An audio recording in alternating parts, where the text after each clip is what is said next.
झारखंड मेदिनीनगर की प्रथम मेयर अरुणा शंकर पहुंची ऑक्सीजन ट्यूटोरियल, जहां पे किया उसके दूसरे ब्रांच का उद्घाटन।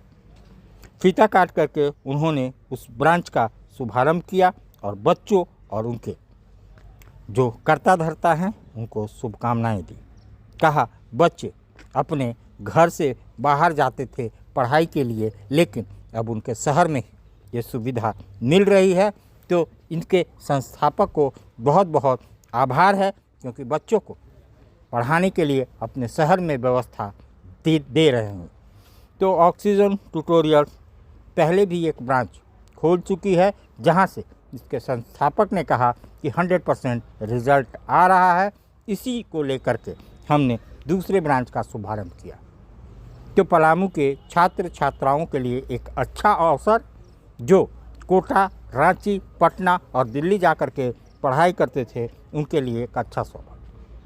तो मेयर ने धन्यवाद किया, आभार दिया और कहा कि ऐसे अवसर बच्चों को मिलेंगे तो पलामू के बच्चे बाहर जाएंगे, शिक्षित होंगे और ज़्यादा नौकरी करेंगे।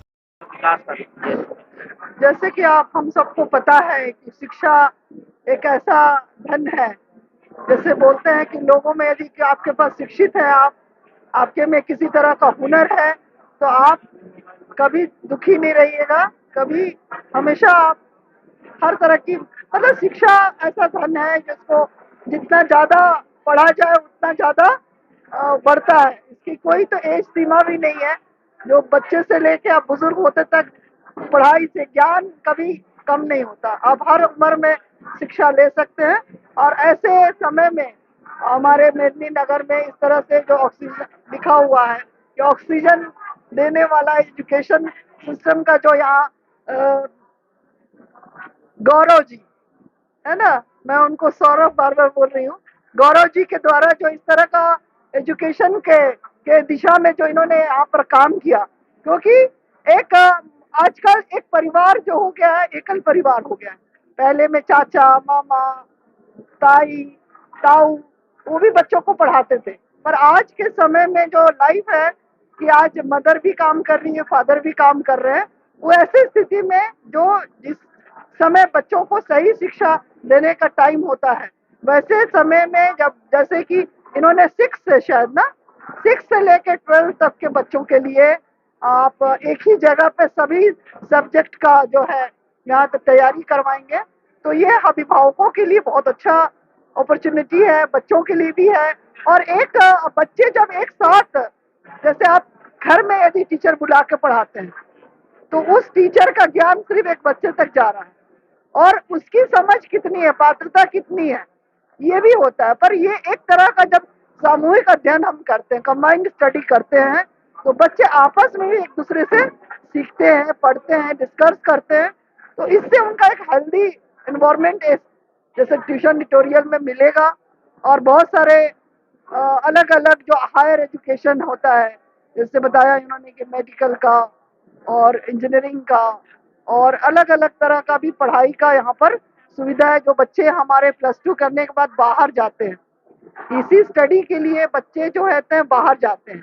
आई थिंक मेडिकल का है, इंजीनियरिंग का है जो स्कोप, तो ये बहुत अच्छी बात है कि अपने शहर में अपने लोगों के बीच, क्योंकि एक भावात्मक भी बच्चों को यदि दूर भेजा जाता है तो कहीं ना कहीं कुछ बच्चों को अपने घर की भी कमी लगती है, और खासकर माँ के हाथ का खाना वो नहीं मिलता है वहाँ पे, जो बच्चे के लिए बहुत जरूरी है उस समय में, उसके बौद्धिक विकास के लिए, उसके शारीरिक विकास के लिए। जो घर का एक खाना होता है, हेल्दी एनवायरनमेंट होता है, बच्चों के साथ एक रिलेशन भी बनता है। आप जितना किसी से दूर हो जाइए, चाहे वो कितना भी आपका नजदीकी खून का रिश्तेदार हो, यदि आप उसको छोड़ते हैं तो आप दूर हो जाते हैं। तो बाद में माँ पिताजी बोलते हैं कि बच्चों को वो लगाओ अब हमसे नहीं है। उसका कारण होता है कि आज किसी कारणवश या फादर मदर कहीं बाहर काम करते हैं, फादर कहीं बाहर काम करते हैं, बच्चों से दूर रहते हैं, या बच्चे कहीं हायर स्टडी के लिए यदि समुचित जो पढ़ाई का इन्वायरमेंट अपने शहर में नहीं मिलता है, तो बच्चों को मजबूरन बाहर भेजना पड़ता है एजुकेशन के लिए। तो एक दूरी तो आती है, एक भावनात्मक दूरी भी आती है। तो एक अच्छा प्रयास है।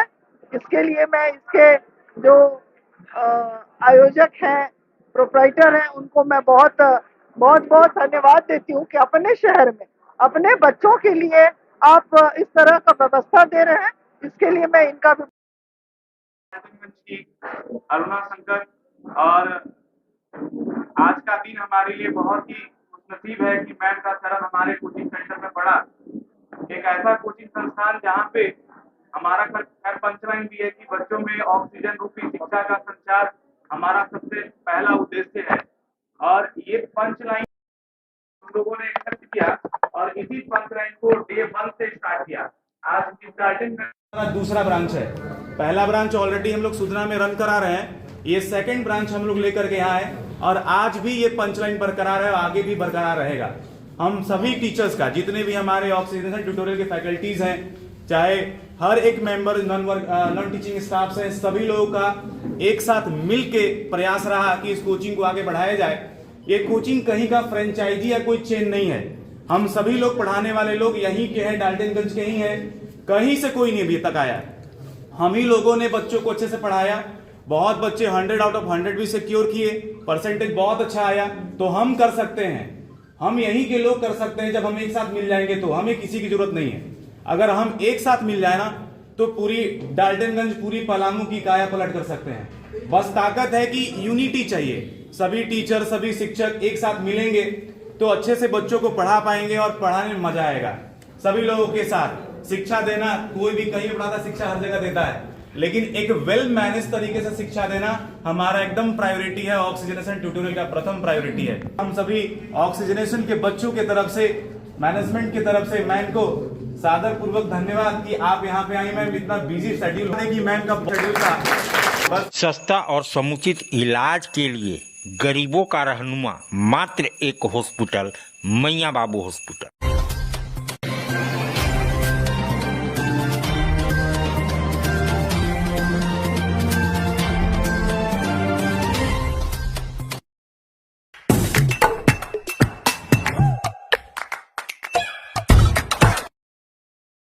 आज आप दिल्ली दरबार आए हैं। दिल्ली दरबार अपने आप में पूरे डाल्टनगंज को समेटने के लिए तैयार है, क्योंकि गांधी उद्यान पार्क में दिल्ली दरबार जब से आया है रौनक बढ़ गई है।